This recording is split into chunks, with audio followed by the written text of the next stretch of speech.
వాక్యము, పరాక్రమము కలిగిన వాక్యము, జయశాలి కలిగిన వాక్యము నీ హృదయంలోకి ప్రవేశించాలి.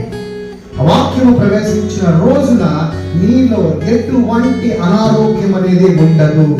దేవుడి యొక్క లేఖనము సెలవిస్తుందంటే, నా వాక్యము కనుక నీవు చెవి ఒప్పితే, నా కుమారుడా నా వాక్యానికి నువ్వు కనుక చెవి ఒప్పితే నీకు ఆరోగ్యం అంటున్నాడు, సమృద్ధి అంటున్నాడు, బలం అంటున్నాడు, జ్ఞానం అంటున్నాడు.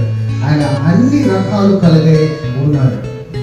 సో అలాంటి ఒక గొప్ప మహిమ కలిగిన దేవుడు, శక్తి కలిగిన దేవుడికి మనం ప్రార్థన చేస్తే,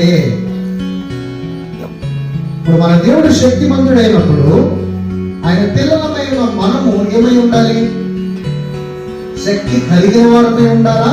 శక్తి లేని వారమే ఉండాలా?